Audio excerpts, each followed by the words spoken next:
Habari hii ni taarifa yako ya kila wiki kutoka Good Neighbors kwa kipindi cha June 20 hadi June 26 mwaka 2026.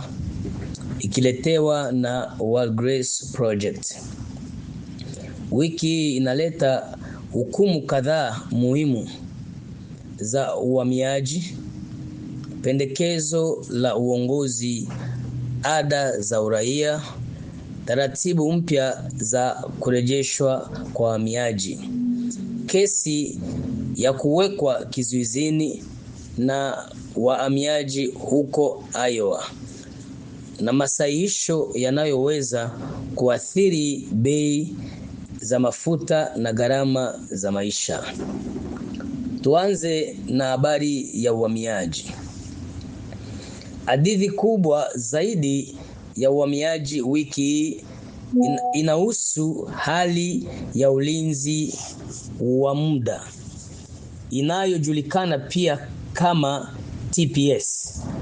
Mahakama Kuu ya Marekani iliruhusu tawala la Trump kuendeleza hatua za kumaliza ulinzi wa TPS kwa watu wengi kutoka Haiti na Syria, huku changamoto za kisheria zikiendelea.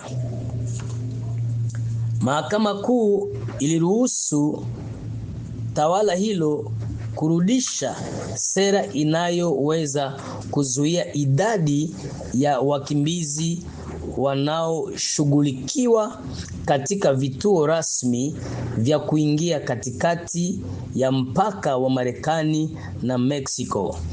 Hii inaweza kuleta kusubiri kwa muda mrefu zaidi na hali isiyo ya uhakika kwa watu wanaotafuta hifadhi nchini Marekani.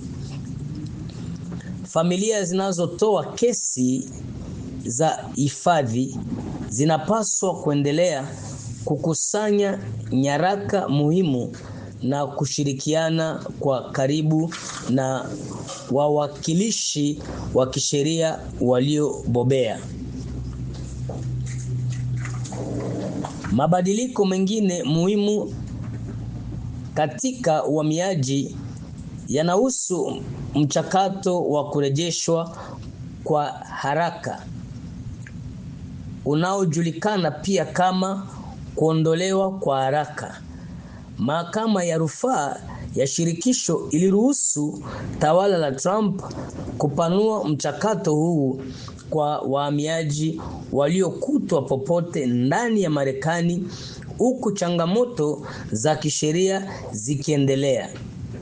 Mchakato huu unaweza kusogea kwa kasi sana na huenda usijumuisha kusikilizwa mbele ya hakimu wa masuala ya uhamiaji.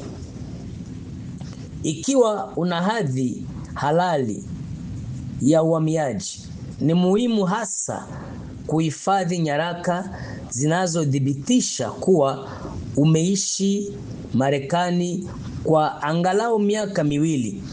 Hizi zinaweza kujumuisha mikataba ya upangaji, bili za huduma za umeme, rekodi za shule, rekodi za matibabu, stakabadhi za mishahara, kurudishiwa kodi au nyaraka rasmi nyingine.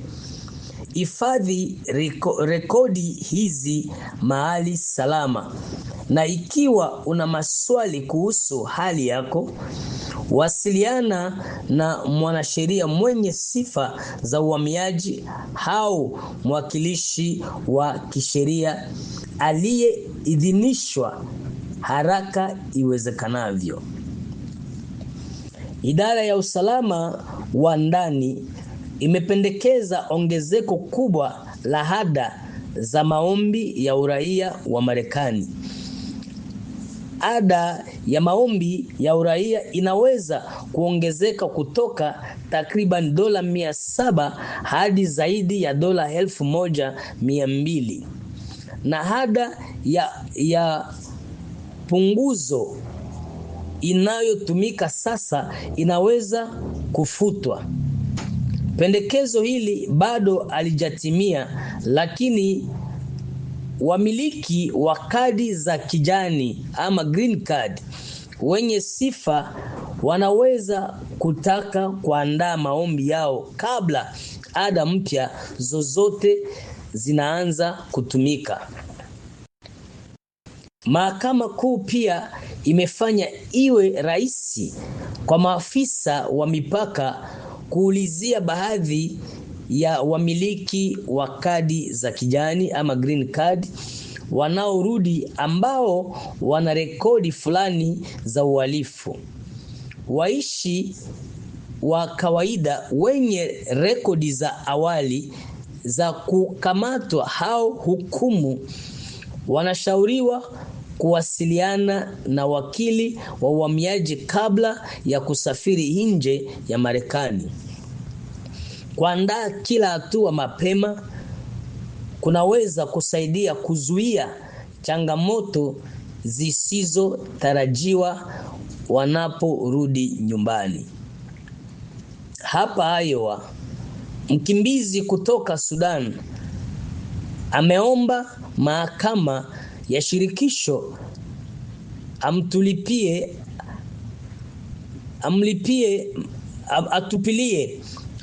atupilie mbali kutoka kizuizini cha ICE ama atolewe kwenye kizuizi cha ICE wakati kesi yake ya uhamiaji inaendelea.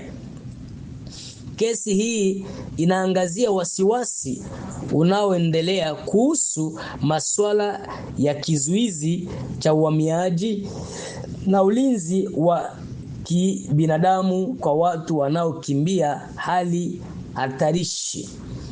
Familia zenye wapendwa walioko kizuizini zinapaswa kudumisha mawasiliano ya karibu na mawakilishi wa kisheria waliothibitishwa na kuweka kumbukumbu muhimu za kesi kwa mpangilio unaoeleweka. Sasa tuelekee kwa taarifa za shirikisho. Jaji wa shirikisho ameamua kwamba serikali haiwezi kutumia hifadhi data ya SAVE kulinganisha orodha za wapiga kura wa mikoa kufuatia wasiwasi kuhusu faragha na makosa yanayoweza kuathiri wapiga kura halali. Uamuzi huo unalinda kazi za wapiga kura waliostahili wakati kesi hizo inaendelea mahakamani. Tukishuka chini, Marekani na Iran zinaendelea na mazungumzo kuhusu mpango wa nyuklia wa Iran. Maafisa wa serikali wanaanza kuwa maendeleo yamepatikana, huku viongozi wa Iran wakidai kuwa hawajakubaliana na ahadi mpya zozote. Hali bado haijulikani na inawezekana iendelee kuathiri masoko ya nishati pamoja na utulivu wa kimataifa. Mabadiliko yanayotokea nje ya nchi yanaweza kuathiri gharama ya mafuta na bei zinazolipwa na familia hapa nyumbani. Mabadiliko mengi ya sera za uhamiaji na serikali kuu yaliyotangazwa wiki hii bado yanakabiliwa na changamoto za kisheria. Hii inamaanisha kwamba baadhi ya sheria zinaweza kubadilika tena wakati mahakama zinapoendelea kuzikagua. Familia zinazoshughulikia kesi za uhamiaji zinapaswa kuendelea kufuatilia taarifa rasmi na kutafuta ushauri wa kisheria wenye uhitaji kabla ya kufanya maamuzi muhimu. Habari za kijeshi sasa. Seneti ya Marekani imepitisha azimio linalohitaji idhini ya kongamano kabla ya kuchagua hatua za ziada za kijeshi dhidi ya Iran. Hatua hii inaonyesha mjadala unaoendelea kuhusu namna maamuzi ya kijeshi yanavyopaswa kufanywa wakati wa migogoro ya kimataifa. Migogoro ya kimataifa pia inaweza kuathiri bei ya mafuta, matumizi ya serikali na gharama za bidhaa hapa nyumbani. Katika sekta ya uchumi, mfumuko wa bei umeendelea kuongezeka katika kipindi cha hivi karibuni, na familia nyingi zinaendelea kuona ongezeko la bei za bidhaa za chakula, usafiri na gharama nyingine za kila siku. Gharama za nishati pia zimeathiri muundo wa bajeti za kaya. Kuwa makini na matumizi yako kunaweza kuwa jambo la muhimu zaidi katika wiki zijazo. Kabla ya kuhitimisha, kumbuka kwamba sheria za uhamiaji na maamuzi ya mahakama zinaendelea kubadilika. Habari hizi ni kwa ajili ya taarifa za jumla pekee, si ushauri wa kisheria. Inashauriwa kutafuta msaada wa kitaalamu wa kisheria kwa masuala kuhusu kesi yako binafsi. Daima tumaini taarifa rasmi za serikali pamoja na mawakili wenye sifa wa uhamiaji au wawakilishi waliothibitishwa kisheria. Asante kusikiliza. Tunafanya kazi kila wiki kuleta habari wazi za kuaminika ambazo husaidia familia kubaki na taarifa muhimu na kuunganishwa na jamii zao. Jiandikishe kwenye kituo chetu cha YouTube ili upokee taarifa hizi za kila wiki kwa lugha mbalimbali, na tutakuona tena wiki ijayo. Mungu akubariki zaidi katika wiki hii.